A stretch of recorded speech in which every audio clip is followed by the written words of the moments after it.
Yo, what up, y'all? Happy Lionsgate. Okay, I'm up here chilling with my multi-textured, nappy, happy Mariah Carey wig. Yes. So I'm getting ready to head back to the house. I'm gonna do like my little typical Lionsgate ritual, and I actually just left from. I'm about to leave here from General Discount here, and what is Compton? We in Compton. So I want to show you guys some of the things that I got. Okay, really quickly. Then I'm gonna start driving. They have these little. This is called Mysticas candles. So these are like kind of like those little aromatherapy candles, but they're also spelled candles. Okay, these are from General Discount. It's called Mysticas. So this is a jasmine candle. So this one has jasmine. I believe, just the fragrance, jasmine fragrance. Okay, so the fragrance is just as good. This one right here is actually a money drawing one. Okay, this one's a money drawing one, scented candle here. And you see the symbolism on it and stuff like that. And then, of course, I have like the typical hemp incense here. I got Go Away Evil. I got Sorata Rapida, that's fast luck. I got Buena Fortuna, that's good fortune. And then dinero, money for money drawing. So I'm going to be using that. And then I also have a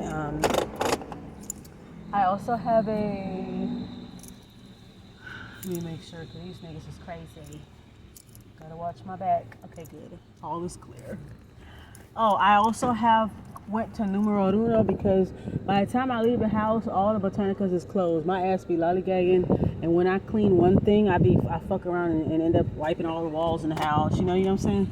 So by the time I leave the house, everything is closed. So I go to numero uno, and you guys know, I think I did a video, but numero uno market. They have candles. They have like a little botanica section. They starting to do a little something. You know, they have like basic face candles, but they have like saint candles, and stuff like that. All right, let me go right here. Okay. Yeah. So anyway, I'll park right here. Okay. Let's see. How am I going backwards? Anyways, they have basic or saint candles and stuff like that. Hold on, let me put this on pause. All right, yeah, I have a little electrical issue with my car. It has something to do with the gas pedal and the wire. I ruled out everything. Okay, the starter's good, the alternator's good, the battery is good. I have a very new battery. So I don't know what's going on besides just the gas pedal. We found out what the culprit was. So it's a way that I'm pressing on the gas pedal. I got to press on it a certain way because it'll shut off on me. So it's like a little electrical issue, something very minor that I'm gonna get fixed today or tomorrow. But anyways, yeah. What was I talking about? Oh, yeah. I got this stuff for the Lionsgate. I got that or whatever. And I went to numero uno. I got like a Ruta candle because they have like Ruta candles, basil candles, rosemary candles. Those are one of the fixed ones that they have there.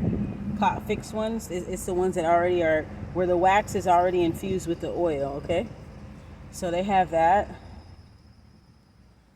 Okay, I hate this car, kinda. Anyways, yeah. So I went to numero uno and I think I got that. Do I have it here? Yeah, I do. I'll put it all in one bag, actually. Might as well, yeah? Yeah, this is what I'm talking about. So I got the Ruta candle here. And just like a basic love candle. Benami, basic love candle. So yeah, I'm going to burn that along with, I have some stick candles at the house. And so I'm just going to do that. You know, less is more. You know, you don't have to be all super elaborate or whatever, but less is more. I have some stick candles, like orange ones and some gold ones, some green ones. So I'm just going to do that. And then Manifesting Moon, shout out to her. If you ain't subscribed to her channel, definitely subscribe to her channel. But Manifesting Moon, she is a Lionsgate meditation, Lionsgate portal meditation for prosperity. So I'm just gonna be doing that. You know what I'm saying? 06990, bitch. Anyway, so what I wanted to, oh, you know what? I'm a little vexed with Starbucks on a Century Alameda. Like, I normally love y'all, but bitch, they gave me all ice. Now it looks like something, but yo, they gave me all ice. This nigga gave me a cup full of ice. By the time I got to the next light, I made it done drink it. So I let it water down now. Now I got a little something, but goddamn, they put too much fucking ice. Next time I go to Starbucks, I'm gonna tell them, give me a little bit of ice. Just, lighten up on the ice. I want more juice, because out of juice me pay $5. Not no fucking ice. I can go buy a cup of ice. I can go to 7-Eleven and buy a big cup of ice, because I like to eat ice. During the summertime when it's really, really hot, I like to eat ice. A big ass cup of ice. That's a small car. Anywho, so I wanted to come on here because I wanted to talk about a few things on the topic of, well, the first thing I wanted to address was selective truths, I would say. Selective truth or selective accountabilities from narcissists. And I also wanted to talk about too, really quickly, about how like people like flying monkeys with milder personalities and things like that, like how flying monkeys could be a lot more dangerous than a narcissist. That flying monkeys, a lot of these people typically are more dangerous because they could do more behind the scenes, they can influence more behind the scenes and stuff like that, and how they have a lot of regret because they know that they played themselves with the narcissist. And so when an empath like myself, a very empowered empath, somewhat dark empath, the way how we do it is we like to flip the script on narcissists, okay? We don't mind going into the lion's den for the most part. When we're all charged up, don't get me wrong. When I'm not charged up and I'm not in my element, I will avoid the public. I will avoid communicating everything because I have to recharge, because I have to have my strength up when I'm around people. And, being that I live in the hood and the environments that I'm constantly in, the type of family that I grew up with, I have to be like this. I got to be like this to survive. Okay, once I moved to a better neighborhood and I could relax a little bit. But for right now, y'all get in this gangster shit, okay? This spiritual gangster shit, okay? Now, I noticed that this is why I always tell people in my videos that it's always important to be yourself no matter what, because the things that people drag you for will ultimately be the things that people will try to copy from you, or they'll end up needing your help or your insight or something like that, because they are followers. They believe that they're leaders, and in some way they are, but for the most part they're followers because they don't see the value in being a trailblazer until the trail has already been made already. In other words, they don't favor trendsetter people. They wait until things are popular, that things that are popular and publicly consumed, and that's when they'll consider it,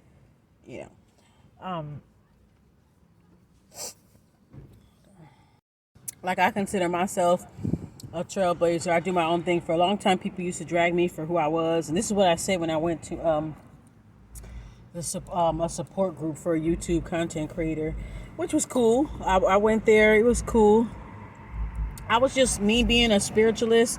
I'm just looking around, reading the room and stuff. So overall, it was a good experience. But before I get into what the topic of the video, it was a good experience.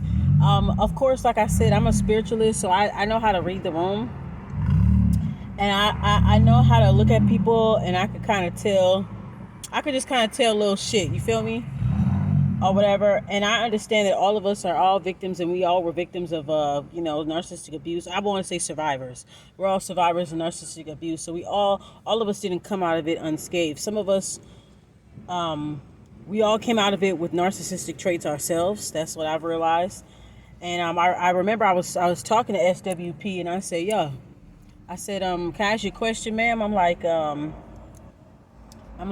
said, I said, isn't it healthy to have a little bit of narcissism inside of you? Because I'm peeping her movements. Not that I have an issue with it or whatever, but it's just something like, okay. Yeah, I peeped something in a few people in the room and stuff where I know that we all have narcissistic traits to some degree. So I was like, well, maybe that's not so bad. You know what I'm saying? So I was asking a lady, I said, ma'am, can I ask you a question? She's like, yeah. And I was like, isn't it okay to have a little bit of narcissism in you so that you don't take no shit from other narcissists? Because sometimes I just like to play with them. Just like how they played me, I like to play with their asses too, okay? And I like to test my wits. You know, I like to outsmart the devil and the devil. I like to outsmart the devil, outwit the devil, just to sharpen myself. Sometimes I will purposely go into a challenging situation on purpose just to test my wits. And if I happen to lose, or you know, it's not my finest hour or whatever, right? Excuse me, if I happen to lose and it's not my finest hour, at least I learned something from it. Like, now I know how to come better next time. Okay, you got me good. Okay, I'll be back. You know, like that type of shit, you know? I guess because, like, how I grew up when I was watching, like, X-Men and, like, G.I. Joe and all these kid stuff, I was always on the villain side. I felt like the villain said what was really real, you know, like Magneto. You know what I'm saying? Like, I feel like the villain was the one that spoke the truth. They may have took it to extremes, but I can kind of relate to that, you know. The villain was like the shadow side and the hero was like your higher self, you know. But I was always kind of like low-key rooting for the villain cop. Like, damn, I said the hero, I mean, I'm supposed to be on the hero side because it's their show and I like them. I like some aspects of them, but then I'm like, there's other parts of them they're in denial. They deny their dark side. So every episode when they're fighting their villain is reminding them, like, nigga, you just like me. You just fronting, bitch. You know what I'm saying? Like, I enjoy us getting into it because I'm teaching you about yourself. I'm telling you, I'm showing you the other side of the game. You know damn well your dark side look just like mine. Your dark side is probably worse than mine. You know what I'm saying? But I'm not afraid to live in my truth. As fucked up as it is, or it may not be politically correct. It may not be socially acceptable, bitch, but I'm living my motherfucking truth. You're not. You're saving people, and they don't even give a fuck about you. Batman, Superman, whatever man, whatever woman. Like, I was always on the fucking villain's side in a way, because I was like, damn, they making a lot of sense. You know, I'm like, and then when I'm thinking about Joker and Batman, you know, Joker's like, shit, y'all have these little fake ass moral codes, but if I was to take away if society was to go through something like a pandemic, you'll start to see the animalistic nature in everybody. So all them fake ass fucking morality just fall out of the, you know, it doesn't matter anymore, right? What's socially acceptable, people saying what's PC, all that shit go out the fucking window, and people become selfish. So he always try to let Batman know, nigga, you just like me. I live in my own truth. And that's why he always wanted, that's why the villain always wants the hero to join them. Like, you know, you feel this way, you know. And I'm just looking back at all the shows I've seen about, you know, good guys versus bad guys, and how I kind of related more to the bad guys, because even though they were doing things to fuck up, they brought a lot of drama to the show. I can kind of understand why they felt the way that they felt. You know, like I said, that's our shadow self. You know, the hero is the higher self. But anyways, I had a good time. I you know what? I'm a spiritualist, but I respect everybody's beliefs. So you won't find me disrespecting anybody just because they're a Christian, or if they have any type of Abrahamic beliefs or anything like that. I let people say what they say and do what they do. What I notice with a lot of people, because of how I look and how I dress and how I carry myself, it's pretty obvious I'm one of the weirdos, okay? Like, it's pretty fucking obvious when you see me in person. Anybody that see me in person, I get a lot of different looks from people. I get strange looks and different looks, threatening looks, mostly from females always, but strange looks and all kind of stuff. Or people would just look at me and automatically know they can't fuck with me, and they really want to, but they know that they can't, and so then they'll kind of express that frustration in their eyes. Like, I irritate their spirit as soon as I fucking walk in a fucking room or an establishment or get around a group of people. And then other people will be on the same shit that I'm on or similar shit, and they just respect it. They'll just come to me and give me their respect and be nice to me and say kind things and stuff like that. And I receive them because I know that that at least they're recognizing the divinity in me, and I'm recognizing the divinity in them. And you know what I'm saying? And I get a variety of reactions from people, and I can tell that people knew that I was not one of the Abrahamic religion. I'm not a Christian. Black women, I know a lot of black women around here are Christians, but a lot of y'all bitches dabble, but that's another fucking video. A lot of y'all bitches dabble, because I see y'all bitches in the Botanica all the fucking time getting candles, okay? I see y'all bitches. I see what the fuck y'all bitches be doing, okay? Be front row in a church. Jesus, Jesus, Jesus, Jesus, Jesus. And when you go home, candles everywhere, skulls everywhere, various Bibles opened up in different part of Psalms and shit like that. They got bitches in jars, bitches in the graveyard, all kind of shit, okay? But be talking about Jesus, Jesus, Jesus. I don't believe that shit one bit. But anyway, like I said, I don't judge nobody. But of course, naturally, people of Abrahamic religions, because it's mainstream, naturally they're going to be more judgmental, more threatening. Here's my thing. If you stand firm in your faith, if you have a true, unshakable faith in your God and in your religion, you shouldn't feel no type of way about somebody that doesn't believe what you believe in. You shouldn't even give a fuck. If I was a Christian and I believed in what I believed in, I wouldn't give a fuck what nobody say. But at the same time, I'm not going to try to convert nobody. I'm not going to be rude. I'm not going to judge nobody. Because guess what? I'm a genuine person. I may not believe what you believe in, but I am a genuine person. I'm a good person. I do good out in the world, and I'm realer than any bitch or nigga that's sitting next to you in a church. I'm more realer than your fucking pastor. Okay, and you don't see me going around here like the Jehovah Witness people, trying to convert everybody and make everybody a witch. If anything, I try to destigmatize my lifestyle in little ways, but at the same time, I still live in my truth. If you don't understand it, you don't understand it. It's not for you to understand. But I kind of noticed like people were kind of like, I was talking to a girl, and she was looking at my shirt, and she was looking at my neck, and she's like, yeah. And I could see in her eyes that she felt uneasy, like, this girl is definitely not Christian. She does not believe in Jesus. And I could definitely see that in her, but my energy was genuine with her. I'm smiling, I'm looking directly in her eyes, and I guess she wanted to judge me in a way, like she was looking at my shirt, because I had the craft shirt on, bitch. I don't know, I wasn't trying to be like, I mean, that's just how I dress. I wear little t-shirts with funny sayings and 90s stuff and whatever. So The Craft is a movie in the 90s, right? Duh. So anyway, like I said, in my look, it's pretty obvious that I'm a little different. You know what I'm saying? That's just who I am, who I choose to express myself. I accept everybody from all walks of life. So, I could tell when people are looking at me and they low-key want to judge. And I could tell when people get real fucking threatened by me because they automatically want to talk religion as soon as they get around me. Okay, and I'll be like, yep, I agree. Because if you're speaking the word, some of those Bible stories and stuff like that, they come from some truth. They got a little truth in there. I fuck with the Psalms and all that good stuff, That's the only part of the Bible I know. I'm not really a Bible thumper, but I fucks with the Psalms. You feel me? I fucks with it in a different way, but I fucks with it, because I understand the origins and shit. But if you stand firm in your religion and your beliefs and you have an unshakable faith, you shouldn't be worried about what the next bitch believe in.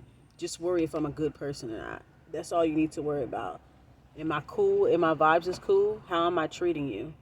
Worry about that. Don't worry about my fucking beliefs. But when I'm around a group of people that I know are Christian, and then they start to do their prayer, they start talking about, they doing that on purpose because they sense that somebody in the room may not believe in that. I looked around the room. I read the room. There was some other people there that I knew, that I felt just by looking at them. I knew that they were just like me. But they were just being more politically correct, more, they were trying to tone it down to be more socially acceptable. I saw the way how they look and the crystals they wore and blah, blah, blah. So I saw what they was working with. So I knew that they were like me, but they wanted to just be, I guess, polite and tone it down because they were around a bunch of Christians. They didn't want to feel no type of way. Me, I get up and I go to the bathroom. That's what I went. But I really did have to pee though, but I went to the bathroom. Because I have respect for other people's religion, because I don't want to sit there and have my eyes open while everybody have their eyes closed, and then that'll draw attention to myself or whatnot. And if I don't want to feel like and another thing too, like being a part of prayer circles, if you know you don't really believe in that shit, don't do that shit, because you leaving yourself open. Just like you letting motherfuckers pray for you and shit like that. That's a ritual, nigga. And that's not a ritual that I have you didn't give me permission for that. So no.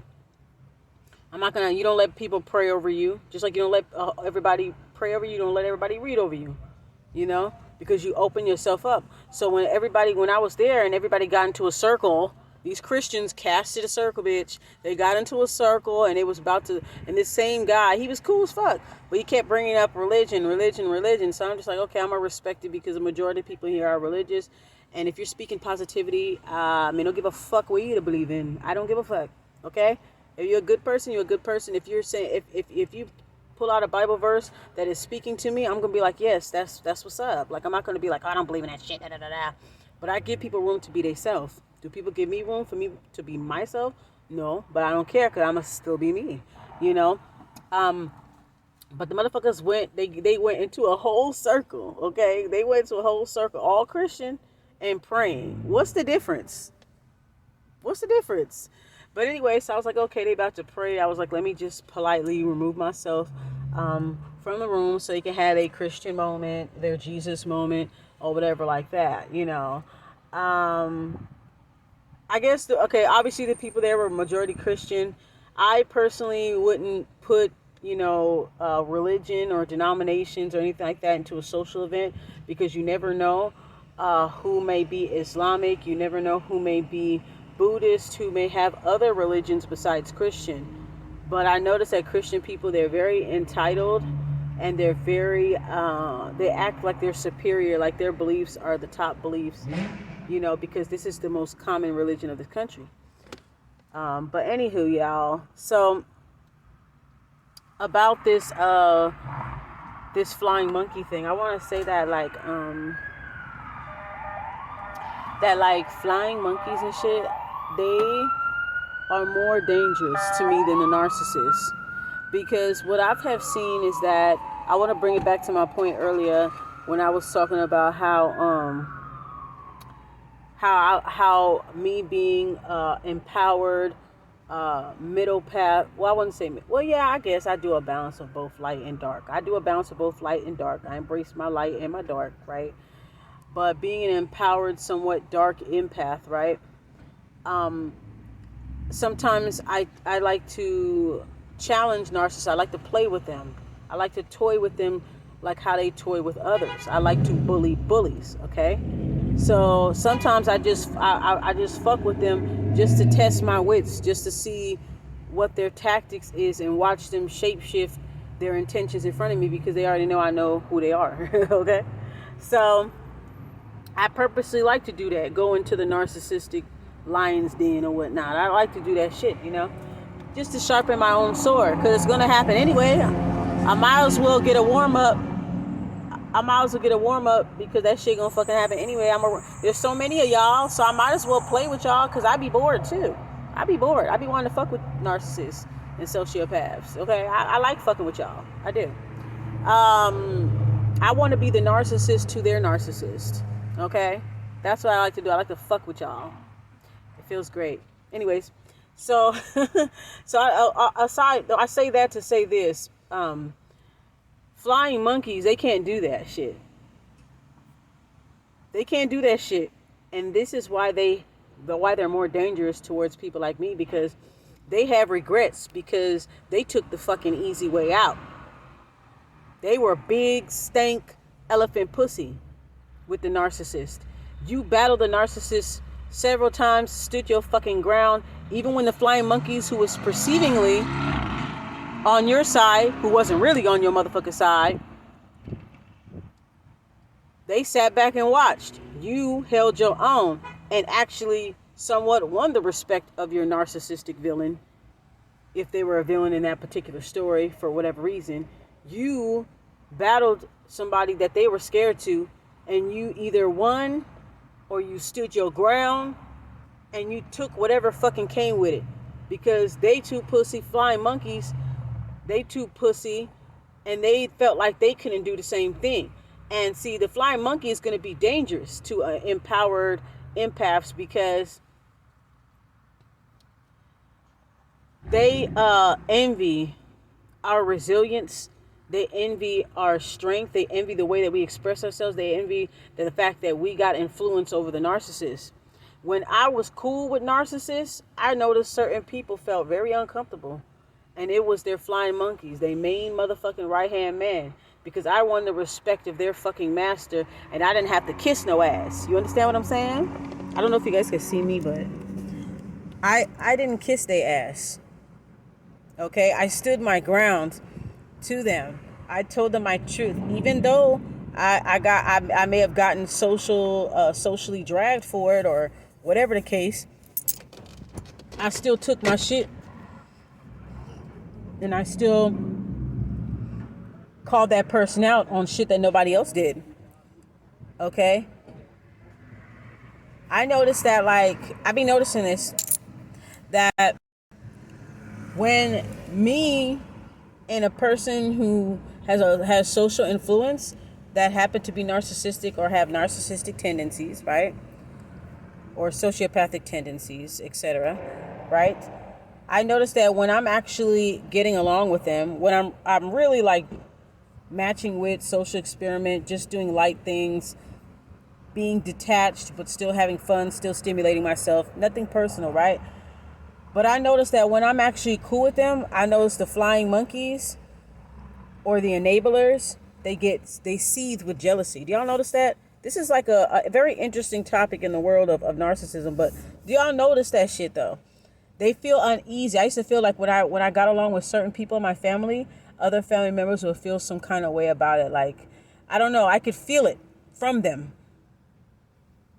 Like, I don't know, they feel like their number one flying monkey position is being challenged. No, it's not being challenged, bitch. You can stay there because I'm not finna be flying monkey to this bitch, so, or this nigga. So you can have that spot, bitch. Ain't nobody trying to come for that crown, okay? If it is a crown, it's probably an aluminum tiara. It's not a crown. That's not diamond encrusted crown, okay, of being an empath, darling. But they feel uneasy because they like, look what all, because the flying monkey, the number one flying monkeys and enablers of the narcissist, they get dragged behind closed doors. Okay, they asses fucking get dragged. They get dragged behind closed doors. Trust me. They face the brunt of all of the abuse. You see how Regina George on Mean Girls, you see how she treated her best friends, and they were in the most popular clique in the school, but them bitches got treated like straight shit and constantly had to stay on their P's and Q's, and their responsibility was very big because they had to constantly keep propping up the narcissist or the sociopath or whatever, the psychopath. They had to constantly keep propping up these B cluster gang members up. That's a lot. That's a lot of energy putting into that person. And I think they feel resent because they've allowed themselves to be drained dry. We all have, but they allowed themselves to be drained dry and they never got a chance to hold that person accountable, hold themselves accountable, call that person out. They never had a chance to do it. And when they see that the empowered empath does it, I notice that some of them get very upset. So I want y'all to be careful because these flying monkeys will try to magically come for you, okay? Or they will do some type of mental magic on you and whoever that you're dealing with just to cause trouble. See? You think I don't know? I know. I got the all-seeing eye. You feel me? I know when motherfuckers be on some shit. I don't have to say nothing. I feel it. So if you think you're going to play somebody like me that is intuitive, I'm going to just have fun watching you look stupid. Watching you shapeshift your intention and your agenda once you know that I see you for who you truly are. Okay? But be careful about the flying monkeys. To me, a malignant narcissist, I could kind of fuck with you and play with you a little bit because at least you know what the fuck you are. And I know what you are, right? And since I'm in a society full of motherfuckers like you, I gotta learn how to play with y'all. I gotta learn how to toy with y'all. I gotta learn how to move you around I gotta move you around like a fucking chess piece so that I can get to where I'm going in this world. I got to play the game a little dirty a little bit, right? That's what I meant by being an empowered, channeling your dark empath, that empowered empath. You know what I'm saying? Or you could say light or dark, whatever that you're into or whatever. Because I do both. I balance the light part of me and the dark part. I believe in kind of just balancing things out. Light, dark, feminine, masculine. I'm an androgynous woman. Okay. I'm a very androgynous woman. I wouldn't go as far as to say I'm non-binary because I don't mind being called a woman. I wouldn't be like offended or whatever. But shout out to my non-binaries out there.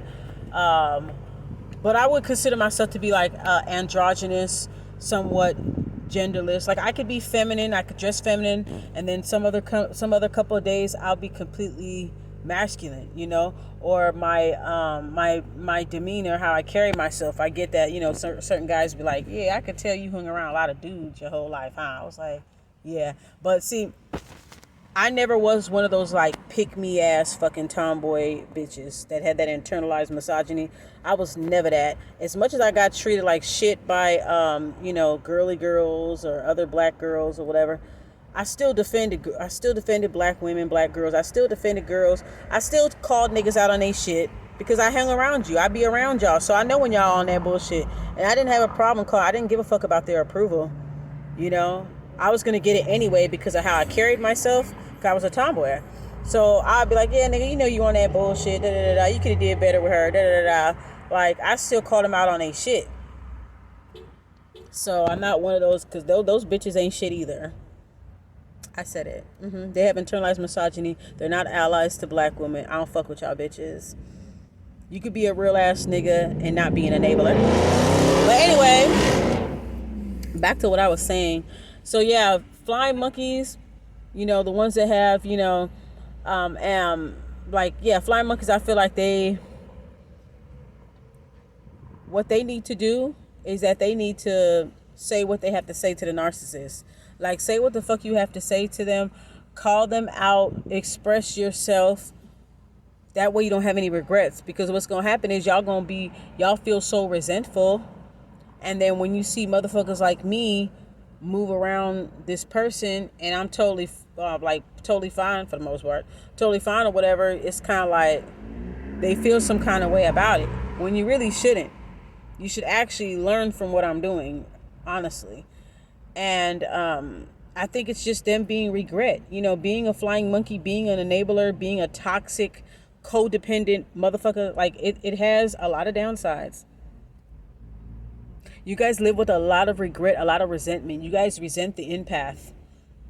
You guys resent not only just the narcissist, but the empath in the situation as well. Because you knew that you were a part of the problem the whole time. And you could have been a part of the solution. You could have stood by the black sheep.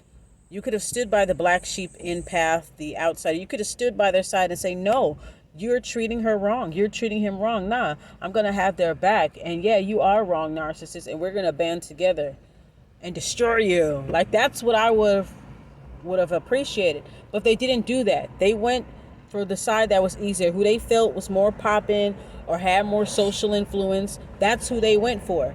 So when you find that I destroyed your narcissist, your master, and now they're bowing at my feet, now you feeling some kind of way about it, right?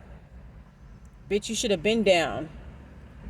If you knew what was really good, you should have been down with me, But now that people starting to see your potential, y'all do notice that, right?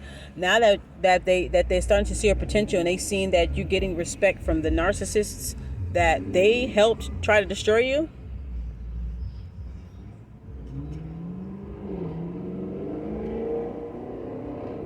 Okay. They be feeling some kind of way, right? Yeah, I destroyed your king, your queen. I destroyed that bitch. And guess what? I'm having tea with them right now. And they can't fuck with me like how they fuck with you. So, who really won in the end? Who really won? Who really won? Let me get some more.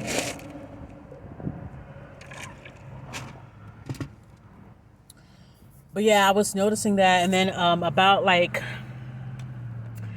narcissists, like, or sociopaths or whatever, I feel like I said, they not only they hype up relationships with people and then they downplay it. Like, you never know what rank you're going to be in, because one minute they may say they don't know a person, then the next minute they say they know them. One minute they say they don't like this person, next thing you know they have their phone number or they have their social media. And I just kind of be like, oh, I'm not one to judge now, but I just kind of look at stuff like that and I be like, if you doing that to them, bitch, you must be doing that to me, right? I mean, maybe that's my paranoia, but if you doing that, if you hyping up and downplaying your relationships, bitch, you probably doing that shit to me, right? You probably told them motherfuckers, oh yeah, shit, we ain't even that good. You probably saying stuff like that to me. You probably hype it up one minute and downplay the next. Shit, according to some people, you probably be like, oh, I don't know this bitch. I don't even know Cassie. You know? They not only they do that, but then they also want to pick and choose when they want to be, like, they have this fake transparency or like fake accountability, but it's only when it when they actually take the time to actually really think about certain shit, then that's when they want to admit it. But they only gonna admit just a little, or like just a little when they're ready. Okay, that's why for me, like, I just let people talk. I could tell by the things that they say is that they know that they wrong. They know that they had a lapse of judgment. They know that they wrong, and they know that I can see that they are. But I'm not gonna sit here and be like trying to fucking argue with you. I'm gonna express myself because it's Leo season. Roar! I got a Mars and Mercury in Leo. Okay, so I'm gonna express myself. And it's going to be passionate or whatever, but I'm not attacking you. And so it's like I was talking to a loved one the other day. I said, I'm not trying to attack you. I'm just trying to show you where the inconsistencies are. You know what I'm saying? Because when I was talking to this person about something that happened, about a certain event or whatever, when the event was still kind of fresh, they weren't admitting to a lot of things. And I felt almost an argument coming on, so I just left it alone. But I knew what the fuck was good, right? I knew what their intentions were, and we talked about it, I made peace with them. They knew, I knew what their intentions were, and they knew what their intentions were. But at the time when the event was still fresh, they didn't want to admit to a lot of things. And they may have felt like I was coming down on them or whatever. I'm just saying that based off of our experiences in our past, I was expecting things to, I guess based off of our history and our past, the way how the situation went down, kind of in some way, I wouldn't say discredited, but it kind of adds context to it, if that makes sense or whatever. So basically, they didn't want to admit certain things because of egoism. And yeah, we all got an ego and blah, blah, blah. I totally get it. So what I told that person, I said, look, I'm not trying to like judge you or come down hard on you. I'm just saying that at the time you said that A, B, and C, that you wasn't, drunk or fucked up at the time when something happened or whatever. Now it's like the person kind of like admitted, because I had to go ahead and say it because we ended up talking about it, right? Because obviously it's on that person's mind, because we was about to go to another event and we were like, oh, I don't know, right? So we started to talk about it, and so I told her, I'm like, okay, you specifically told me this, and I asked her to her face, I said, do you feel like I did what I was supposed to do, that I did that? Or whoa, like just ask some concrete questions, because in that particular situation that I was in, I was the protector, the archangel nigga bitch, and I did what I was supposed to do, what I felt I was supposed to do. And I felt like, but did you die? Because I felt like because I was there, it wasn't going to be fatal for them. I felt like if I wasn't there in this situation, it would have been very severe.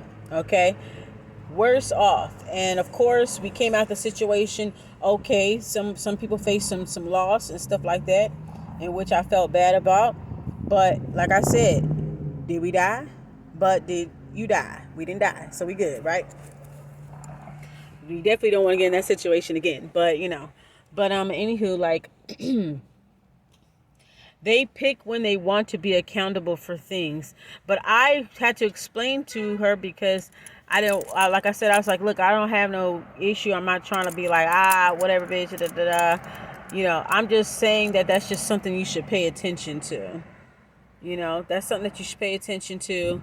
And I'm not trying to come down hard on you, because if I was in that situation, I'd do the same thing. And I said, but check this out. When I'm in a situation, you didn't want to understand me. When I was dealing with your phony ass fucking associates / friends, I don't know who these girls are to you, but they move, their ranks go up and down every day, whatever. I don't know. But whenever I'm in a situation where somebody's offending me, all of a sudden you don't understand what I'm going through. All of a sudden I'm the one being out of line, or this, that, and the third. My feelings gets gaslighted all the time when people are violating me, and that they are. You know what I'm saying? So, but then I'm saying, if you're in my situation, you do the same thing. And that person said that to me, and I said, bitch, that's what I fucking told you too, about the last situation that we were in with your fake ass fucking friends, that I almost had to whoop this bitch's ass. Okay? I checked their sister, and I checked that bitch too. Both of them. Okay? So, when I was in that situation, and I told her, I said, when I was in that situation, you weren't trying to hear me, okay? You wasn't trying to understand, but I told you that day, if you were in my position, you feel the same way. So now, you got yourself, you had a situation right after that, where you felt violated, where you felt like you was by yourself or whatever. See? You see how quickly that energy gets transferred, y'all? You see how quickly when people will disregard what you've gone through? They don't even have to be narcissists. Just people in general. They disregard what you go through and act like they don't understand you. But any other time, any other situation, when y'all talking about it, oh yeah, I feel you, woo, woo, woo, I feel you, da, da, da, da. They feel you, but then when that same situation that they felt you or whatever, when that situation comes, all of a sudden they don't get it. They don't know what's going on. Woo, woo. And like I always have said, if you was in that situation, you do the same. So this person caught themselves saying that to me. And I'm like, exactly. I said, exactly. So I felt you in the situation. I'm not trying to condemn you. So if that was the reason why you were denying certain aspects about the situation, certain details, you were denying it because of your ego and because of what they did to you. Okay, I understand that. I'm just saying there's an inconsistency there. It just is what the fuck it is. I'm not going to sugarcoat nothing, but at the same time, I'm not going to, condemn or judge or make lie or whatever. All I'm saying is that based off of my history with certain people, I wasn't expecting all of that. You understand what I'm saying? I didn't expect for things to go down the way it did, just like they didn't expect for things to go down the way it did. But, like I said, people don't give a I'm just thinking that people are just very selfish because they don't really think about the situations that they put other people in, only when it's directly towards them. Okay? There are people out there, these flying, and I'll get back on the topic of flying monkeys. Flying monkeys also do this shit too. Okay? Enablers, they do this shit too. Toxic, codependent, they're actually all the same. Flying monkeys, enablers, because to me, enablers and flying monkeys, they're pretty much the same. The only difference is that an enabler might see the truth for what it is, but they just allow shit to go on. Okay? They just allow bullshit and mess to go on because they don't want to be on the narcissist's bad side. So they'll secretly have your back. They'll secretly be your ally. Don't tell nobody that I called you, and, don't say that we hung out, or that type of thing. Flying monkeys, they enable, and then they take it to the next level. They'll help destroy you. Secretly destroy you. They will be jealous of the relationship. Like when an empath, let's say an empath, before an empath becomes an empowered empath, okay? let's say the narcissist and the flying monkey, they seek this girl out and say, okay, this girl can hang out in our girl group, right? The flying monkey will be jealous of the empath's budding friendship or budding relationship with the narc. So they will try to do things behind the scenes to get the narcissist and the empath to argue and fight and quarrel with each other. They'll do that because they're jealous. They want to be number one because they too pussy to really live out and do the things that the narcissist does. So they use the narcissist and the narcissist use them. They both punk each other out, you know? And so they don't even warn the empath, okay? They just let you fall in the trap and they expect for you to fall in line. And when you fall in line and kiss up to the same people that they kiss up to, then it's all good. But when you start to be an empath that starts to speak up for yourself and starts fighting back, they see you as a threat and they will help the narcissist. The enablers, all of them, they will help the narcissist, they will help the narcissist destroy you or take you down a couple of notches and stuff. But here's the thing. Being in my situation and stuff, since I moved out here and I went through a lot of things with a lot of people and where they had took me down a couple of notches, respectfully. I got dragged. I got demeaned and everything. And nobody had my fucking back. People can lie and be like, oh yeah, I had Cassie's back. No, you didn't, bitch. Your ass was quiet and probably low-key enjoying it. Mentally masturbating to it. But guess what? All the people that tortured you and terrorized you, they stay the fuck out of my way now. Yeah. I wish them well. I love them from a distance, but they know I ain't fucking with them. You're still fucking with them because you're weak, right? You're weak and you resent strong people like myself. Okay? I went against people in my family that everybody was fucking scared of. Okay? And I'm still here. I still survive. And whether they want to admit it, they fucking respect me. They respect me. Even if it burns their ego to admit it, they respect me. They have no fucking choice but to respect me. Okay? And if they want to try some shit again, they already know what they're going to get.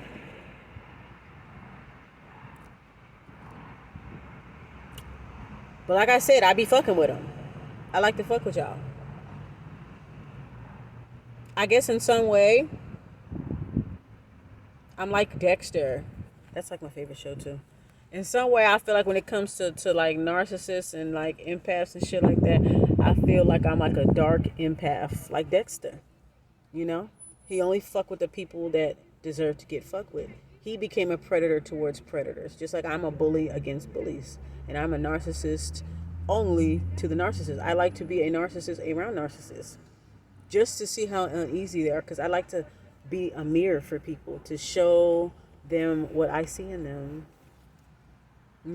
Sometimes I'll act fake conceited in front of a narcissist. I mean, of course it's confidence, but I'm just like, oh my God, it looks so good. And I'll just be like, because narcissists, they'll try so hard to make you jealous. Like I could tell people be trying so hard, especially girls, like women or whatever. They try so hard to make me jealous. They want me to covet some part of them so bad, but I don't really focus on other people. I can admit when a girl looked better than me or got more going on than me. Cool. Like, why do you want me to be jealous of you? See, narcissists, they want somebody to be jealous. They want somebody to covet them and be mad at them so that they can have something to complain about. They always got imaginary haters. They give their haters so much energy, so much recognition. The truth is they love it, They love making themselves the center of their enemy's world. Okay?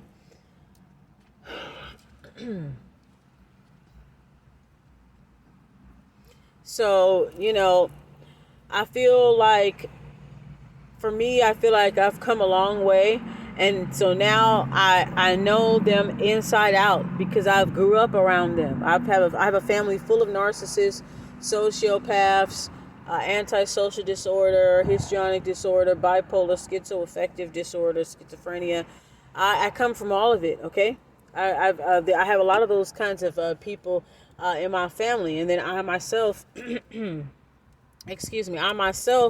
have suffered, I believe, I just like to self-diagnose, but I'm just saying, from what I've researched and things like that, I didn't go to no doctor or anything, but I have social anxiety, you know what I'm saying, really bad social anxiety, because, and then a little PTSD from dealing with narcissists, because I never got a break from them. I've been dealing with them for a long time, for years and years and years, as a little kid, having grown-ass women have an issue with me, okay? A little-ass kid, an adolescent girl, and bitches treating you like you the other woman, okay? Because they know that their husbands are fucking perverts. But they don't want to be alone. They want to keep a man, and all that bullshit, but I digress, But like I said, I grew up having enemies and people. Looking back in retrospect, I had enemies and people that did not like me because they was jealous of me and my grandmother's relationship. So I had grown-ass bitches, grown-ass niggas having a problem with a little-ass kid, jealous of a little-ass kid. Okay? Disingenuous-ass family that don't even fucking talk to you or call you for your motherfucking birthday. Don't say shit to your motherfucking ass. They triangulate you with everybody else, with their in-laws. Basically, whoever they can manipulate, whoever they can use, whoever that kiss their ass. Because that's what it takes in order to be somebody's favorite. Their BFF. I've never been anybody's fucking BFF, bitch. Because you gotta, it's a big fucking responsibility that I don't want, okay? You gotta kiss their ass, constantly prop them up, constantly enable them, baby them when you know they wrong, allow shit to go on when you know they wrong, okay? You have to put in a lot of work to be an enabler and a flying monkey. I don't see how y'all bitches do it. And maybe that's the reason why a lot of y'all fly monkey hoes resent me, because I don't see how y'all bitches do it. Everybody was a flying monkey at one point, so I ain't trying to be all, snazzy or whatever, but as soon as you recognize what the fuck is going on, it's up to you to change it, because now you're making a conscious decision to be a fucking flying monkey. But as soon as you realize, damn, low-key, I was a flying monkey. I didn't know that this bitch was a narcissist. This nigga was a narcissist. I thought that I was cool. I had their back. They convinced me real good. And some of them can. They real slick at the mouth, so they can convince you real good that everybody's against, everybody's doing stuff to them and blah, blah, blah. And then you hang out with them, you end up seeing that it's not so black and white. You end up seeing, they all out today. You end up seeing it's not so black and white. That it got like 50 to 100 shades of gray. You're like, now, okay.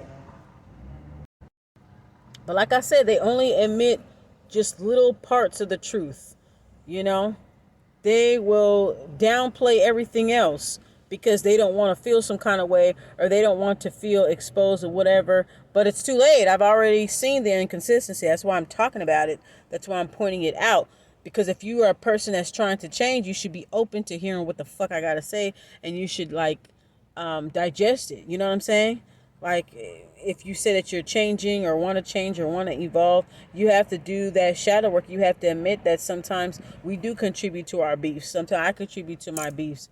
My social anxiety, to me, might look like I'm a stuck-up bitch to other people. Me being quiet and walking with the resting bitch face because really I'm trying to protect myself. Me wearing shades. And I notice people in the narcissistic community, they do talk about narcissists liking to wear shades. And that's one of the number one telltale signs, which I do agree with. But I would like to add the other side of the game. I like to, in my defense, talk about why I wear sunglasses. Okay? Not all people that wear sunglasses all the time are narcissists or sociopaths. Now, some of them do. Okay? Because your eyes tell everything, right? But for me personally, the reason why I wear shades all the time is I'm trying to protect myself from narcissists. Okay, I'm trying to protect myself from a narcissistic evil eye, because people like to watch face. Okay, when I go to certain places, like I got in a club with my cousin, I have a lot of guys that look upon me crazy sometimes. Like, they do it in a covert kind of way, but when I have my glasses, I act like I don't see them. You know what I'm saying? I'll just kind of I look around them, over them, behind them, but I'm still watching them too. Like, I'm still looking around. It allows me having my shades on allows me to scan the room. I look at all of the exits. I look at who, because sometimes people will let certain people in the club with weapons just because they know them. I'll look and make sure that they don't have any gesture like they have a weapon. I look and make sure nobody's about to fight with nobody. And if they're near us, let's move. Let's move closer to the door. I'm constantly looking around, and I don't want people to see what I'm looking at. I look around the same way how a security guard will look around. You see what I'm saying? Like that. So I'm paying attention, I'm laughing, I'm talking to you or whatever. And just like I'm looking at this camera right here, I'm looking at this black car here and this black car right here. And I'm looking at the intersection, I'm seeing people walking past. So I'm always looking around. I wear my shades so that I can protect myself from evil eye. Not only I wear my, because I noticed some people yesterday when I was at the Narc support group, some of them was looking at this or whatever, right? But if they knew their Bible, like they say that they know their Bible, they'll know about King Solomon. They know about King Solomon's seals. Okay, they'll know about this Archangel Michael. People are very intimidated. When you're a spiritual person, you're gonna get that reaction from people. People will be automatically intimidated. People who know less than you will try to make it seem like they know more than you. If you look at me and you look how I carry, you would already know that I know what the fuck I'm talking about. But people will feel some kind of way and they just want to contribute to a conversation that they don't know nothing about to make themselves look like they smart, like they know something. But they know that you know more than them. They just want to test you. They want to see if you know as much as they know about whatever. This is not no bloody competition. I'm not worried about who knows who more than what or whatever. Like, I don't give a fuck about that, But other people do, because they operate upon ego first. You see what I'm saying? So, anywho, yeah, I'm gonna get home and do this ritual. But yeah, I just wanted to talk to you guys about that, because narcissists, sociopaths, and things like that, and then they're flying monkeys. They have a very interesting relationship, guys, because in the end, they are the enablers of these people. They're on a sinking ship, and they're watching you escape on a lifeboat. And they used to look at you and laugh. Look at you on that little lifeboat. Ah, ha, ha, ha, ha, ha, ha, ha. I'm still here. They're in this big ass cruise ship. But that cruise ship got a big ass fucking hole at the bottom. And they slowly but surely sinking down like the fucking Titanic. And you're on this small boat. But guess what? That small boat is going to lead into an island. Okay? To a beautiful island where you can have a Swiss Family Robinson ass house. And everything's going to be fly as fuck. Right? And then that narcissist and all the enablers that are in that big ass fucking Carnival cruise ship, that shit is gonna fucking sink all the way down, and they all gonna be crying and help us, help. And they're gonna try to get to your fucking island, and they gonna sink before they even get to your fucking island, bitch. You're gonna be like, get the fuck off my motherfucking island. Okay? You're gonna be cool with the natives there, and all y'all gonna have y'all spears and shit. Like, come to this. You come any closer, bitch. I forgot what country that was. I remember I saw a video like there was like a rare island. Was it off the coast of Africa? I think it was off the coast of Africa or something like that. And the news was trying to make it seem like these people was going to kill them, which they was. But these people have never been colonized. It was a group of Africans or African adjacent people. The white people tried to come to their island with the boat. Them motherfuckers all came to the front, to the coastline. They all had their fucking spears, their arrows, everything ready for killing. Boy, that shit is crucial, because it's like, bitch, we saw what y'all do to everybody else. We see when white people come on the boat and come to an island full of color people. You already saw what y'all did, nigga. Y'all not finna fucking colonize us. We don't want you. And this is around the time, this happened last year during the pandemic, so they really didn't want to fucking see y'all. Nobody. It was only people that was in that island. They didn't want nobody from the outside coming to their island. Like, fuck that. Y'all not finna wipe out our motherfucking island, bitch. Just because you want to go on a cute little vacation and take pictures for Facebook. The fuck out of here.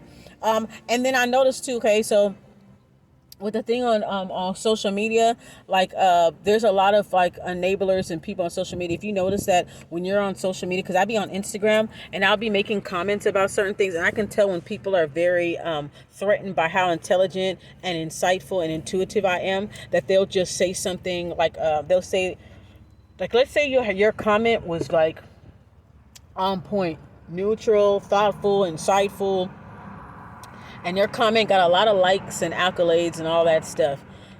Even though you may not find it important that you got a bunch of likes on it, but you know that you're speaking the truth, and the people that are liking your comment, they feel exactly where you're coming from. So at least it kind of lets you know, okay, yeah, everybody does agree.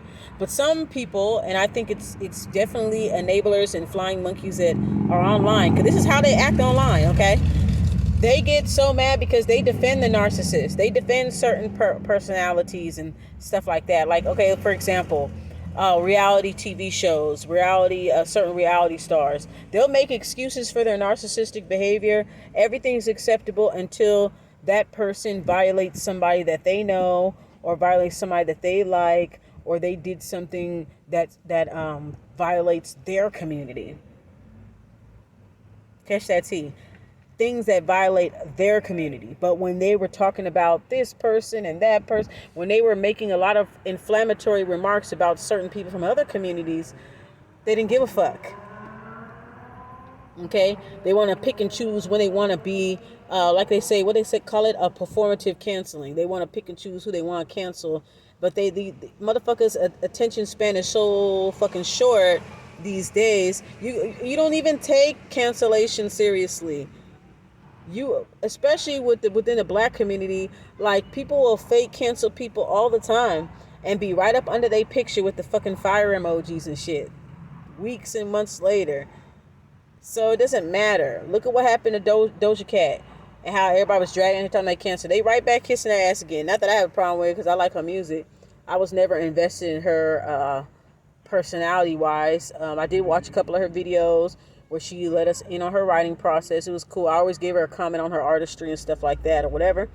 How she is personally, whatever. Whatever. Like, I don't emotionally enmesh myself with these people for me to have an emotional reaction. But see, these people on Instagram, they enmesh themselves with them. They make excuses for narcissistic reality TV show people because that's who they are. And when these people get exposed, you notice the flying monkeys are the main ones trying to contextualize the situation, make excuses for them. They be the main fucking ones.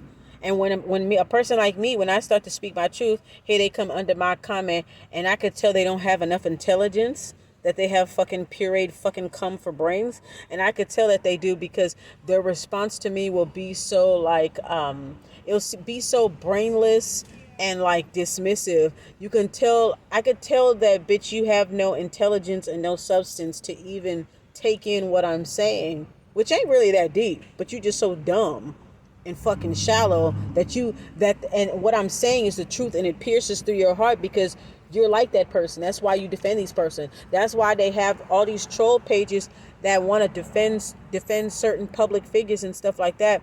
And when they see these public figures get exposed, they're like, oh shit. You notice they always have something to say in defense of that narcissistic reality TV star, or that public figure, or that politician, that rapper, because they see themselves in that person. Okay? And when you call that person out and hold accountability, call them to the carpet or whatever, they make excuses because that is their reflection. And if they thinking like this, damn, if that celebrity got exposed for being a pedophile, I might be exposed for being a pedophile. Damn, if that person got exposed for being a colorist, I'm going to get exposed for being a colorist.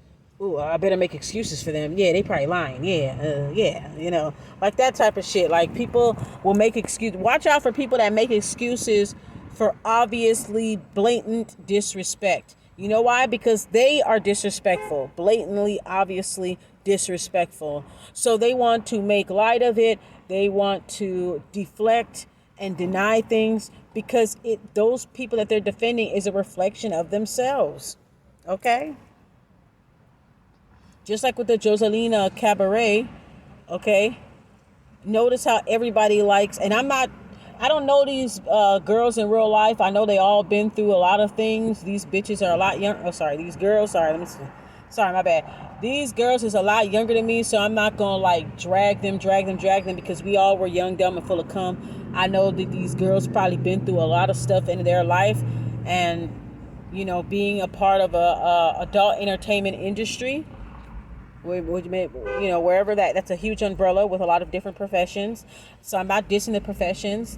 I love the stripper community, the sex worker community. They're all women. If you're a woman, I rocks with you. You know, I don't have no issue or anything.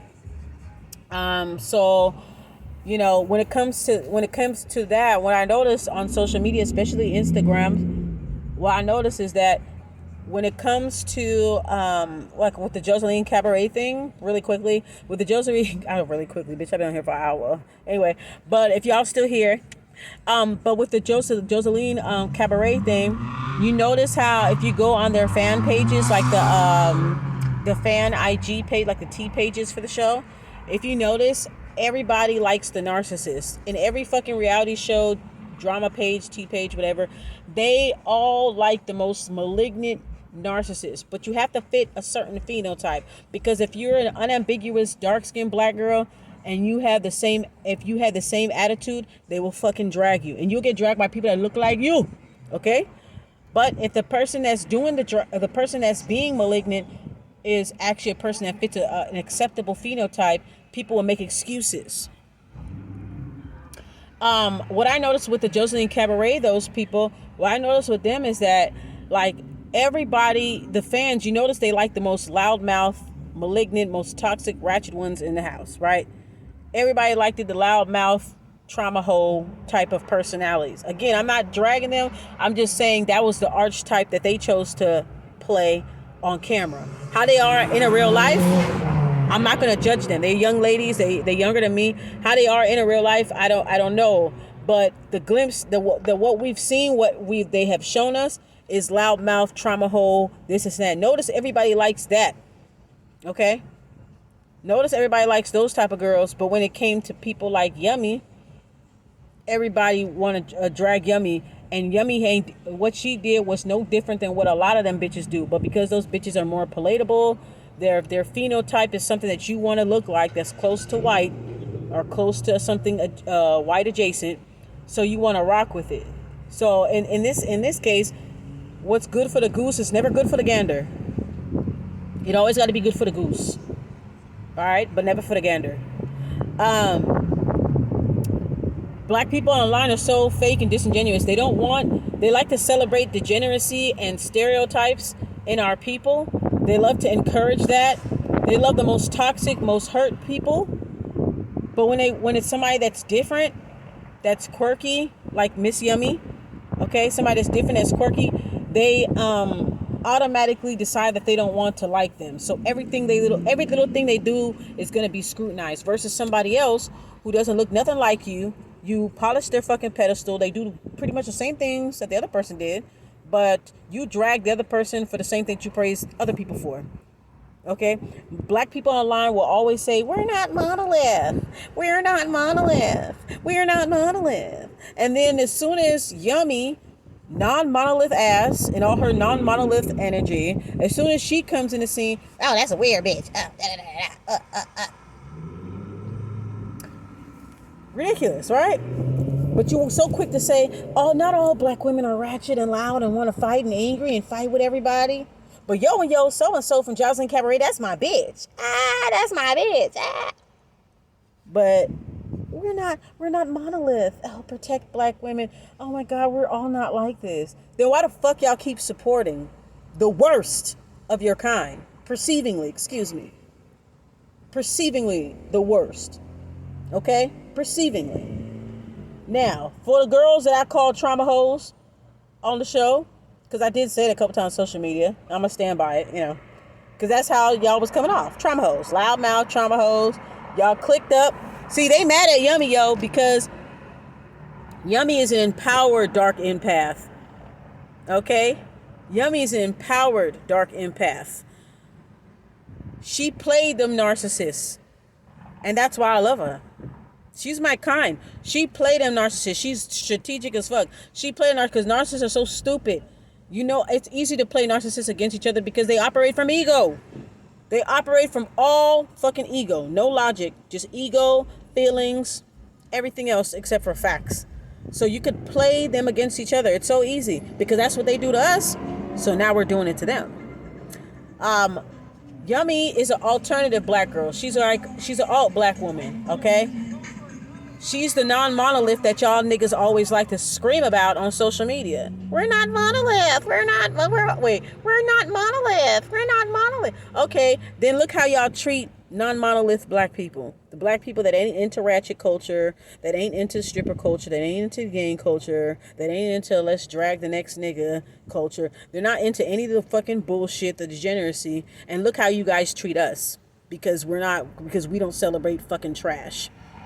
But you the first person to talk about, we're not monolith. Shut the fuck up, bitch. Shut the fuck up, okay? Girl, get it together. Yeah. But anyway, they was mad at Yummy, because let me tell you something. Yummy was focused. With the exception of Lexi Blow, nobody didn't fuck with Lexi Blow, not even Josh. You know why? Because of her, she's white adjacent. She's the closest thing to white. Only Jocelyn only had a problem with the black girls. And the black girls was stupid enough, especially the lighter skinned black girls, or light brown, whatever the fuck they are. They were stupid for being pit bulls for Jocelyn. Straight up. I know they feel stupid now. Right? They were pit bulls for Jocelyn, picking on non-monolith black women, going against black women like themselves, sucking up to women that don't look nothing like them, which is pretty typical. Okay, which is pretty typical amongst a lot of black women. That's why I don't get along with most black women. I ain't gonna lie, respectfully, I don't. But I still defend y'all online. I still defend everybody. I treat every black woman on a individual basis. You know, if your energy is good, if we cool, we get along, and it seems like you're a little bit kind of like me or whatever, then cool. As soon as I sense any weak shit or like fake shit, I'm distancing myself. I'm out. You know, detached, disengaging. But anyway, like I said, Yummy and Lexi Blow were the most focused girls in the house. Yummy spoke the real. She was focused, and they were jealous of her. She's a Virgo.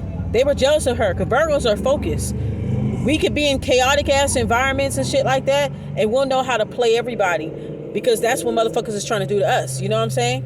So we know how to survive in chaos because a lot of us grew up with trauma. A lot of us grew up in chaos, you know? So we know how to stay focused, especially when there's a lot at stake.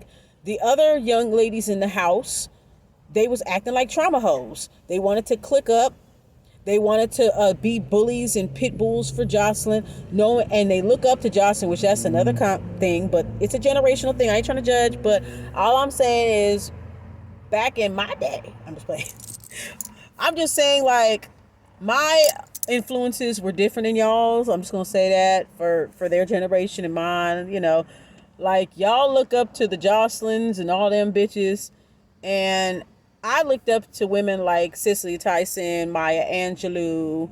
You know what I'm saying? I looked up to, like, the Queen Latifahs and, the Lauryn Hills and all that stuff. Whatever you want to say about their personal lives, it no matter. But I had different influences.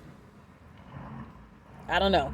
You see how this woman acts, and I don't know how Jocelyn is in a real life, but you see how Jocelyn acts towards people, right? What she's shown you, what she's shown all of us.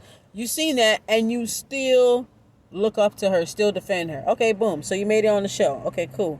Now you already know this gal nature, and a lot of you guys are fans of these people, of these narcissistic ass reality stars. Y'all are fans of them because y'all scared of them. Y'all are flying monkeys. Hence why I'm talking about it. Y'all flying monkeys, y'all enablers, y'all toxic codependent, y'all codependent on these fucking reality stars that are narcissistic as fuck.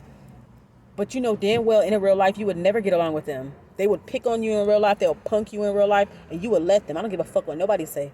You would let them punk you in real life.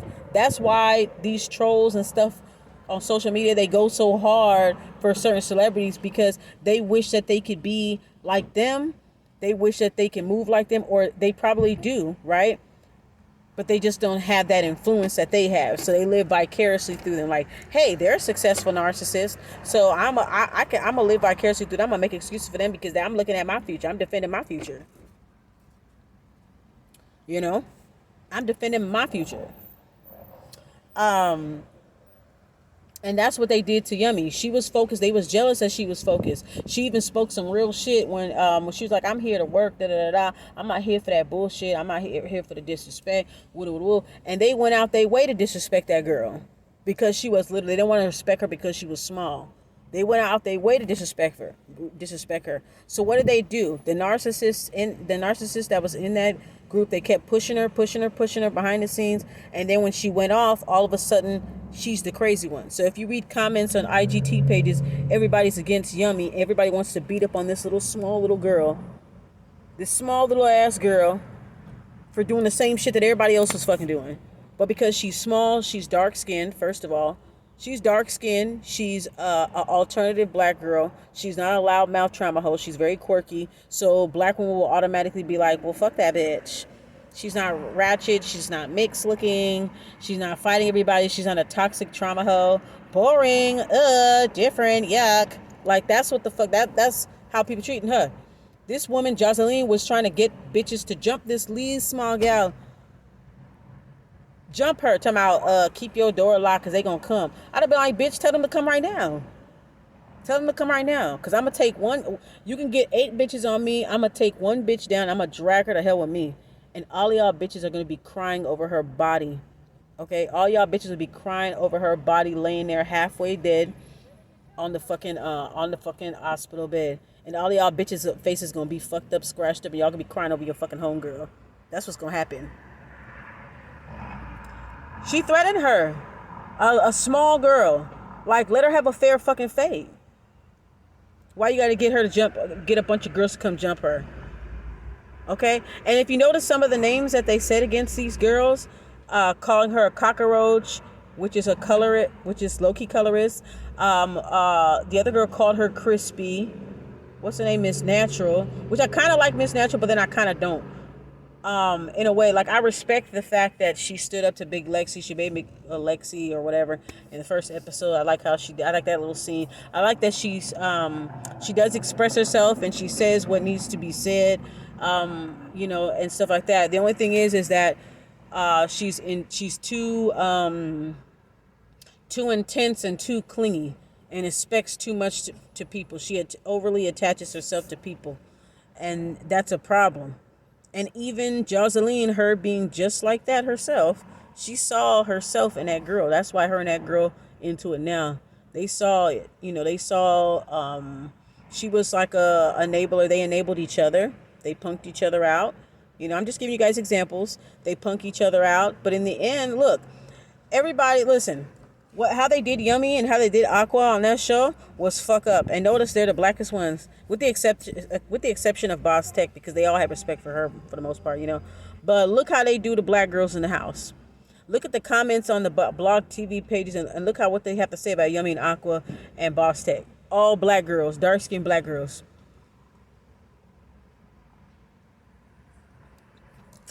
The names that were being called, those were low-key colorist names. Low-key featurist names. The girls going in on each other, comparing the darker skinned girls to John Amos or some shit like that. Featurism. Straight up. Because you feel like you got a little bit of lighter skin than the next one. You feel like you look better. No. And I'm not here to drag anybody's looks, but the people that are talking mess about people's looks, like, stop that. Because people can say something about your looks too. Just stop. Whatever. Beef is beef. People go say what the fuck they want to say with beef. But I'm just telling you about the Jocelyn Cabaret thing, because people, like I said, most of the people that be commenting on them pages are flying monkeys and enablers to narcissists, because they secretly, vicariously live through the narcissist and love the damage and destruction that they fucking do. And when people like me call them out on shit, see, Yummy played them like a true empowered dark empath, because Jocelyn told the girl, hey, you don't talk behind nobody's back, you say in their face. And here comes Jocelyn talking about her number one enabler, which was Miss Natural, well, one of her enablers, Here she was talking about her behind her back, and she didn't want to admit to what she said. You shouldn't be mad at Yummy. Be mad at yourself because you told the girls not to say nothing, not to talk behind somebody backstage to their face, and you couldn't even admit that that girl was toxic. You knew that. Well, you thought that she was toxic, right? You knew that there was something up with her. You should have just kept it straight and kept it honest. But that's what narcissists do. They have fake relationships with people. That's what they do. And that's why I want to point that out. Yummy played their motherfucking ass. She was the most focused one. And narcissists don't like people that are focused, that don't follow the crowd, that don't kiss ass. That's not a pit bull. She wasn't a pit bull for nobody. So this girl, she walked away with no regrets. They all pushed her and pushed her until she blew up. Like what they do to Virgos most of the time. They push us and push us and provoke us and provoke us and provoke us because they're secretly jealous, okay? They push us, push us, push us. And then when we go off, we crazy, we out of control, we're unstable, we need help, we need Jesus. But you didn't say that about any of them loudmouth toxic trauma hoes. You didn't say nothing about them needing help and needing Jesus and needing this and needing that. You didn't say all that. So like I said, there's a lot more enablers and narcissists in this society more than anything else. So you got to learn how to play the game. You know, be an empowered empath. You know what I'm saying? Whether you dark or light, or in the middle, whatever. Be an empowered fucking empath. If you're to a point where you only want to associate with narcs and you want to play with them, that's fine. That's a part of the journey too. But me, I'm just at a point where I like fucking with them. And like I said, just to close off this conversation, if you stand firm in who you are, unapologetically, you have an unshakable faith, there's nothing anybody can do and say. People will say things to you just to make you feel uncomfortable because they're uncomfortable. I'm comfortable in my beliefs. You could believe whatever the fuck you believe in. You could mention your God to me a million times. I'll be like, yeah, that's right. Great, wonderful. It's all positive. Thank you. Because they're really trying to proposition you to have a debate. I'll have people come to me, and I don't think that it's anything personal, but I'll have like maybe my little cousin or somebody will say something because he said something about like, oh, I don't like scientists. I think they're this, and that. And I said, well, you can't argue with science. You know, science is about facts. Religion is about feelings. You know, I'll say that, and they be like, no, that. You know, so people, they know where you stand, or they may assume that they know what you do spiritually or what you're into, so they'll try to challenge you or try to gauge. But at the same time, not only they're challenging you, but they're also trying to learn from you too. You know, they trying to have this dialogue where they try to learn from you, and then these people turn around and take your talking points, right? They'll turn around and take your talking points and say it to another group of people just to make it seem like they deep. You know, so I don't really engage with people. I let people run their mouth. If they see me with looking how I look and they want to talk about Jesus, I'll be like, okay, that's cool. Yep. I don't have nothing against no Jesuses or nothing against your God. Nothing that I don't have anything against it. You roll how you want to roll. I roll how I want to roll. Why are you worried about it? I think you're intimidated by my strength. That you can't fuck with me. You can't use your Christianity witchy powers on me, because a lot of y'all bitches be doing stuff too. Okay, y'all do probably more than me, bitch, behind closed doors. Who knows? Or paying somebody to do it. Who knows? But y'all be doing that shit, so y'all don't need to be judging. Because I saw a bunch of Christians yesterday casting a circle. I wasn't mad at it. I was like, hey, y'all don't even realize what y'all doing. Y'all trying to be different. You know, like I said, people, they get intimidated when they see your stance, who you are, your demeanor, your energy. It'll intimidate people, especially when you're a spiritualist. It'll intimidate people, and you'll get a variety of those types of reactions all of a sudden. Because I could tell when I was talking to homegirl, I'm talking to her, letting her know how sweet she is, you know, just being kind, because I'm going to destigmatize, because I know what you think about people like me, and I'm going to destigmatize it, because I'm a realist bitch more than any other people that you sit next to in church, any people that you singing next to in the fucking choir or on the school bus, bitch. I'm the realest one out of all of them, and you could probably trust me more than you trust anybody in your church community. I believe it. I could see her eyes darting, you know, towards my t-shirt or my jewelry. I could sense that she was intimidated, but then I destigmatized, and I showed her that I am a positive person. I am of the light just as much as I am of the dark. And I'm not scared of that. I'm not scared of myself. you know. People would like to project their insecurities and their ignorance onto you. Like, yeah, last night, for example, before I get up off of this, last night, for example,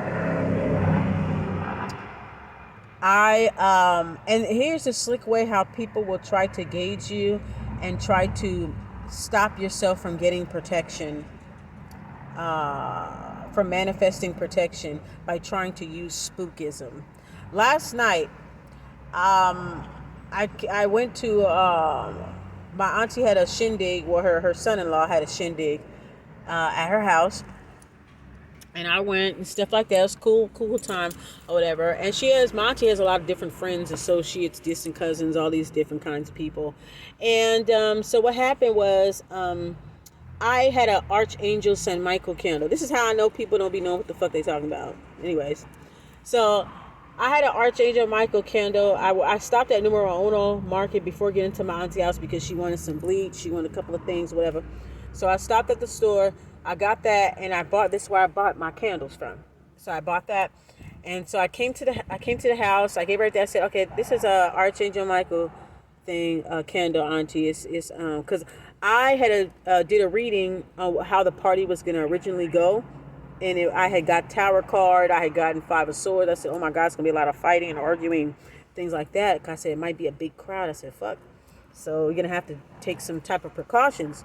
I ordered dragon's blood, sage, this, that, and the third, And I was hoping that by my presence, just being there, operating what I'm operating on, just being there, might soften the blow or be a little, what I'm saying? We need a level-headed person in the mix, right?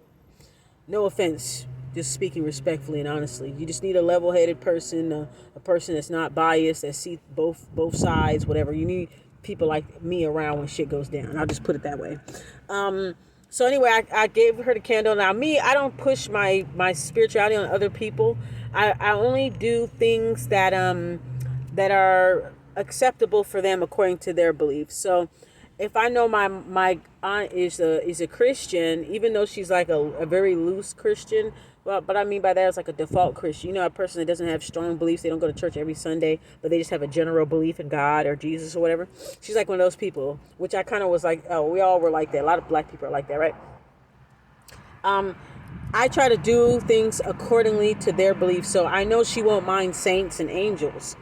So I'll talk about saints. I'll talk about angels, or something like that. I'll talk about stuff that I know will be more pleasing or will be more easier for them to digest without going too deep. I don't do that. I only do that with people that I know that are spiritualists, occultists, whatever. We could talk about anything and everything. But then, just like Dreamwise said, we do have spiritual Christians, so you have to be careful what you say about certain stuff. So I know what conversations I can have with certain people about certain shit and what I can't. So I knew that my auntie can deal with, I said, this is just St. Michael, auntie. I work with St. Michael. He's an angel of protection and blah, blah, blah. I brought this candle and I burned this candle was specifically for protection, to call on Archangel Michael, because yesterday, today's Sunday. It was Saturday. It's going to be Saturday. It was Saturday going into Sunday, and Sunday is his day. So I was like, okay, this is perfect. Let me just light this up or whatever, right? So I gave it to her. I lit it up or whatever. So anyway, here's what happened. So I had it lit. I had it right by me, and I think my auntie, this girl was, my auntie's friend was asking for a lighter. My auntie said, "Oh, light it up off the candle," and she was right in what she said. I'm not gonna lie. She was right when she said, "Oh no, I don't wanna." I don't care. I light my blunts off my candle. It's not a big deal. But some people like to religify things, blah, blah, blah. And I guess she was trying to have respect in some way, because she's like, no. She burned that, she had burned that, that's on her candle. I'm not going to do that. And then she looked at me and she said, you can't burn. She said, what'd she say to me? She said, you can't burn it just for nothing. You have to have a purpose for it. So I don't want to light my cigarette off of it. You gotta have a purpose, cousin. That's what she told me. Like, you gotta have a purpose, cousin. I said, I know what you mean, cousin. I said, I understand. I was like, yeah. I said, I'm a spiritualist. I practice candle magic. I said out loud, I said, I'm a spiritualist. I know about that. I understand. Yeah, it is a purpose. I am lighting it for a purpose. Now she gonna tell the other lady that it was San Martin Caballero. I said, no, this is not Saint Martin, because St. Martin is used for certain things too. I said, this ain't St. Martin, mama. I said, this is San Miguel. Okay? San Miguel that. This is Saint Michael, the archangel. Saint Michael is for protection. That's what me I light it for. It's flats. Okay, my cousin. I'm just telling you. She was like, "Oh, okay, cause okay." I'm just saying that you can't light it out because I light candles and stuff too. I was like, thanks for telling me. Because she revealed right in front of my auntie, that's what she do. So my auntie need to watch out for her. I'm just saying. She alright, but I'm just saying you might have to watch out for her because she just pretty much let me know that she with that shit. She does candle magic, and she's a Christian. Okay, Belizean Christian that she uses candle magic. She burns candle. Okay, so the only difference is I live my life unapologetically, and I'm open with my shit, and I'm destigmatizing things. I'm not gonna hide behind religion and be fake about it. But anyway, she was just like, "Oh, you can't light it for nothing." I said, I lit it for something. But see, my auntie, she get affected by what people say so much. She don't realize that sometimes people will try to, I feel like that some people will try to outwit you so that you can't protect yourself. And I felt like as soon as she had said that, she made it seem like the candle was Saint Martin, that it was something completely different than what she used for. And my auntie hurry up and took the light out of the candle and put it down. And I was just like, you really gonna listen to her ass? You really gonna fucking listen to her? She wanted you to blow out that candle because she doesn't want to protect. She doesn't want you to be protected. Duh, do you not see that? But she don't. But my auntie, she don't understand that shit. But I saw right through that shit. That's why she kept talking to me or whatever. Blah blah blah. I don't have an issue with it, but I just noticed that you don't let nobody discourage you when they see that you're protecting yourself. And you know what? That candle burned long enough for it to do what it do anyway. For it to fulfill its purpose, because a lot of people didn't show up to the party, which I kind of felt a little bad for my cousin-in-law, but maybe it wasn't meant to be a whole lot of people or a whole lot of certain crowds, because it probably would have been a fight or an argument or something, you know what I'm saying? So maybe the people that show up to the party might have to find out that some of your guests were beefing and you didn't know.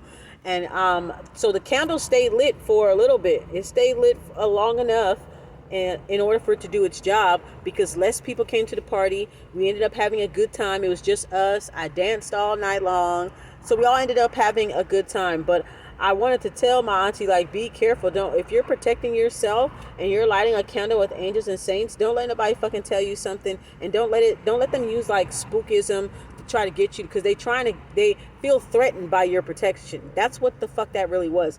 They feel threatened because they're psychic vampires, whether they are aware of it or not. They feel like when you burn that candle or when you have your protection on you, they can feel that you are a threat and they can't penetrate you. So they'll try to make you second guess your beliefs, try to make it seem like you don't know what you know on purpose. But I told Shorty straight up, I said, I know what I'm doing. I do have intent behind this candle, and that's protection. Now, my auntie took it out. She didn't blow it out. She took the light out and she put it down. So I said, okay, that's fine. Because I already lit the candle when I first got there. So it stayed lit for a while. The fan had blew it the first time. So the candle already did its work, boo-boo. So it didn't work. The candle already did what it did. So it didn't have to burn all the way down. But it did what the fuck it did. It's art. I told my auntie, I said, Auntie, I'm not, because she was kind of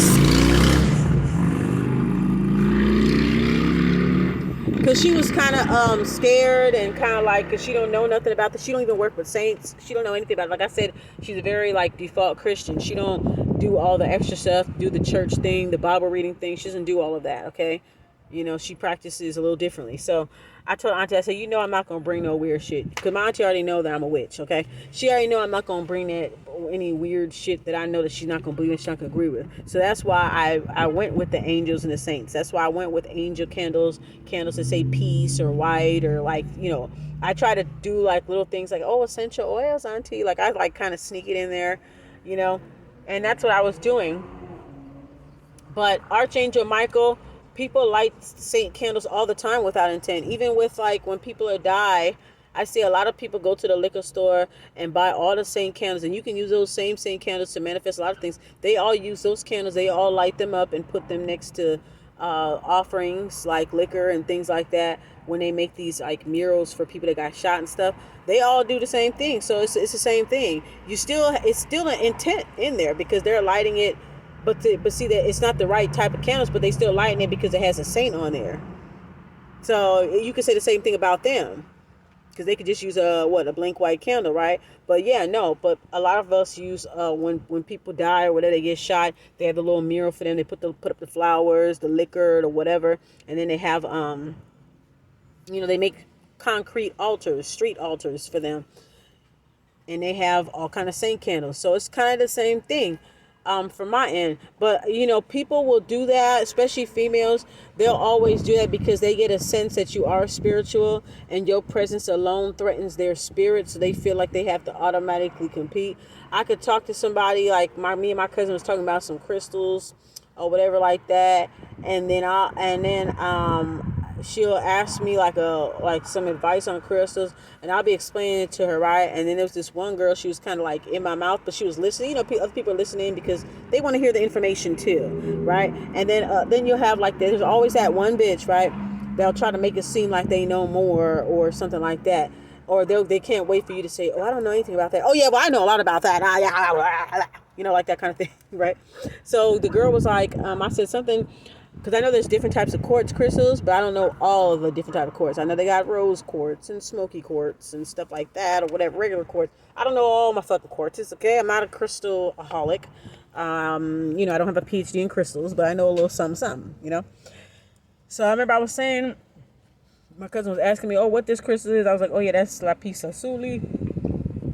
That's opalite, that's inventory, that's tiger eye, all the easy ones. Tiger eye, pyrite, garnet, carnelian, all the easy shit.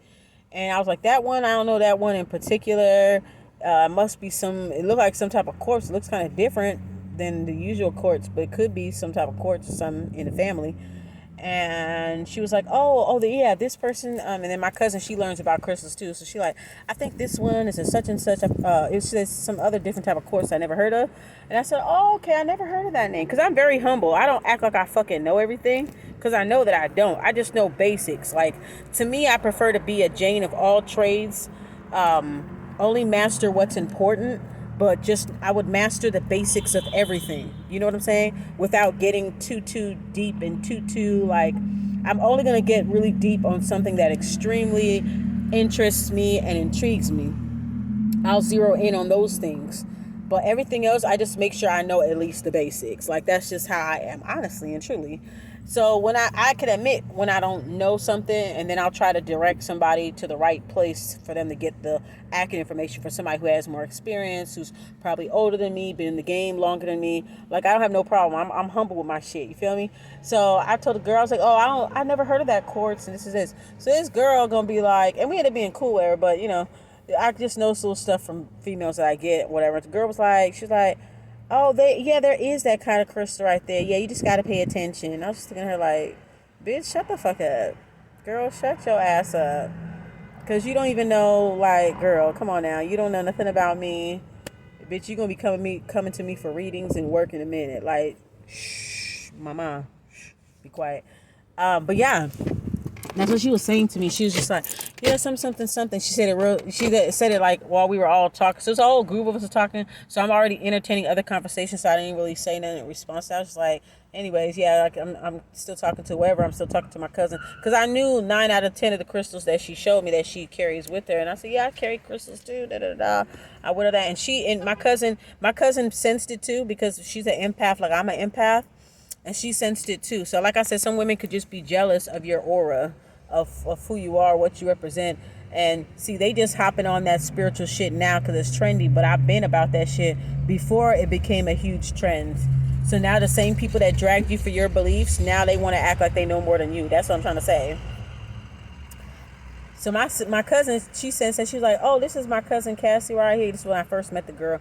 Oh, it's my cousin Cassie right here. She been really helping me with readings. And then the girl looked like, oh, she know how to do that? Oh, okay. Yeah, bitch, I know what the fuck I'm doing. But she was like, yeah, it's my cousin. She's like my spiritual mentor. She do readings for me. She, been there for me, taught me a lot of stuff like that or whatever. And then the other girls was like, oh, okay, cool. Yeah, let me get your Instagram and da-da-da-da. See, now, bitch, you should have just be quiet, right? But you just felt like you just had to say something. Like, you just, if you don't know, just be humble and say, I don't know. And then you'll learn a lot more that way, instead of always having to compete with people that you really can't rap with. Like, you really can't match wits with a person. Why even try? If I'm around somebody I know I can't match wits with them, I'm gonna sit down and shut my mouth, and I'm gonna learn from them. I'm not gonna disrespect them. I'm not gonna be jealous of them. I'm not gonna challenge them, because I've already did an assessment of you, and I'm not, you know what I'm saying, respectful. I'm gonna keep my distance. I'm not gonna fuck with you. And if you talking sense, you making sense, you right, I'm gonna give you credit. That's it, you know? But some people, they don't know how to do that. You know, people who aren't empaths, they don't understand it. But my cousin picked up on it. I pick up on it, you know, because me and my cousin, we're both empaths, hey, and we attract the same type of narcissists. We attract the same type of enemies and jealousies, especially when it comes to women. We attract the same thing for the same fucking reasons. The only difference is my cousin is absolute sweetheart. She's America's sweetheart, and I'm America's fucking horror story. I'm the empowered dark empath / middle pather, and she's 100% light worker, but she does have some dark sensual sides to her as well. She has that, and she's working on expressing that, or whatever. But anyways, guys, I've been rambling, but I hope you guys can understand the gist of my video. I know I kind of bounced around a little bit, but I did talk about, you know, a narcissist, and I did talk about flying monkeys and how, you know, they are very much more dangerous and detrimental to you more than the actual narcissist, because the narcissist, for the most part, they will throw that rock, and I want people to, they want you to see it and you respond back and blah blah blah. But then the covert flying monkeys, they have narcissistic tendencies themselves. They can't be trusted, and when you are doing your little I don't know, when you're testing your wits with the narcissist and you're entertaining yourself with it and you're just playing them because you know what it is, they might be confused. They might be jealous of what you're doing. Like, how do they get access to a narcissist's respect in that way, or seemingly respect? How are they able to hang with them and not have to do how does she get that and she didn't have to do what the fuck I'm doing? You know? Bitch, you should be learning from me. That's what I'm saying. So be careful about those type of people, because what I've noticed in my spirit, and I had to speak on it today, what I've noticed is that they will try to do mental brujeria on you, because they're jealous of the fact that you're empowered, and that you get a lot of respect from people that they don't get respect from. People that have tortured them, people that they have helped torture you. So they will do mental brujeria against you, or they'll do spiritual things against you, and that particular narcissist in question, in order to get you guys to argue and fight, because they get threatened when they see me be cool with certain people. Motherfuckers get real threatened and jealous and this, that, and the third, that they will try to create problems and issues between me and that person.